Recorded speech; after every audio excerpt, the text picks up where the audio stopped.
निरंतरता में बिहार आना प्रधानमंत्री जी का समर्पण बिहार और बिहारियों के प्रति दर्शाता है। लोकसभा चुनाव में जो वादे प्रधानमंत्री जी के द्वारा किए गए थे, एक एक करके हर उस वादे को पूरा करने का कार्य प्रधानमंत्री जी हमारी केंद्र की सरकार के द्वारा किया जा रहा है। लंबे समय तक ये एक मांग थी कि पटना का एयरपोर्ट भारत के अलग अलग प्रदेशों का न सिर्फ उनके मुख्यालयों के एयरपोर्ट देखिए, बल्कि उनके बाकी के जो शहर हैं वहाँ के भी एयरपोर्ट काफ़ी विकसित रहे हैं।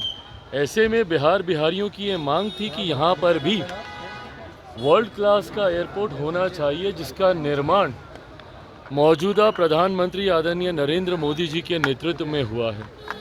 न सिर्फ इसका उद्घाटन बल्कि परसों विक्रमगंज में एक विशाल जनसभा को भी आदरणीय प्रधानमंत्री जी संबोधित करेंगे।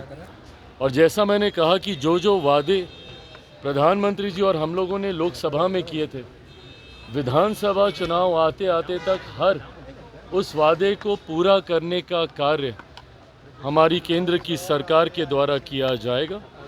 और विधानसभा में हम लोग एक नए लक्ष्य के साथ बिहार को एक विकसित राज्य बनाने की सोच के साथ, उस लक्ष्य के साथ हम लोग आगे बढ़ेंगे। अगला 5 साल प्रधानमंत्री जी के नेतृत्व में डबल इंजन की सरकार जो बिहार को परिणामों के बाद मिलेगी, वो अगले 5 साल बिहार के लिए गोल्डन एरा के तौर पे होंगे, एक स्वर्णिम काल के तौर पर होंगे, जिसमें सही मायनों में बिहार एक विकसित राज्य बनने की ओर अग्रसर होगा। तेज प्रताप यादव जी को लेकर जो प्रकरण फिलहाल बिहार में चल रहा है और पूरे देश भर में इसकी चर्चा हो रही है, लालू जी ने उन्हें पार्टी से ही निकाल दिया 6 सालों तक। देखिए, ये पूर्णतः उनका पारिवारिक विषय है, उनकी पार्टी का अपना इंटरनल मैटर है।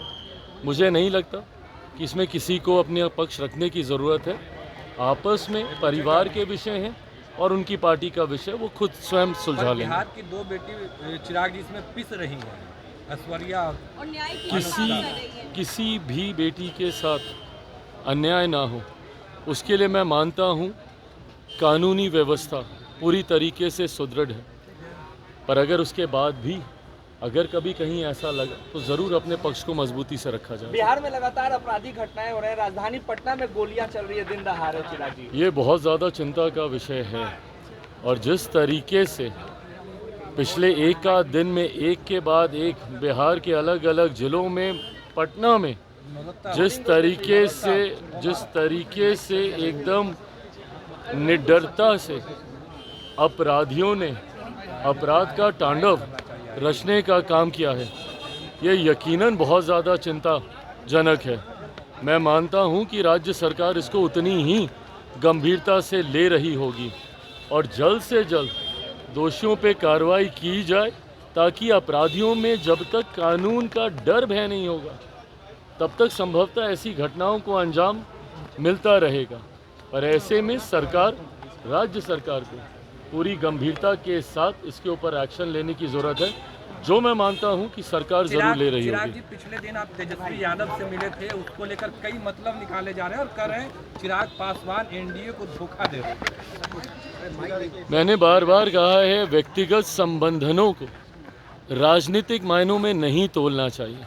और ये किसी से छुपा नहीं है, मेरा उस परिवार के साथ पुराना रिश्ता रहा है। मेरे पिता आदरणीय रामविलास पासवान जी, आदरणीय लालू जी एक दूसरे के साथी रहे, सहयोगी रहे, समकक्ष रहे, एक दूसरे के साथ मिलकर काम किया। और वही खूबसूरत रिश्ता मेरा उस परिवार के साथ है। और उस परिवार से रिश्ते होने के मायने कभी ये नहीं है कि मैं राजनीतिक तौर पर भी उनके साथ अलाइंड हूँ। हमारे वैचारिक मतभेद हैं और हद से ज़्यादा हैं। एक मंच पर आना नहीं संभव है। आना संभव होता तो 2020 के चुनाव में ही हम आ जाते। जिस वक्त हम बिना किसी गठबंधन के अकेले चुनाव लड़ रहे थे, उस वक्त भी हम किसी वैकल्पिक गठबंधन में तो हम नहीं गए।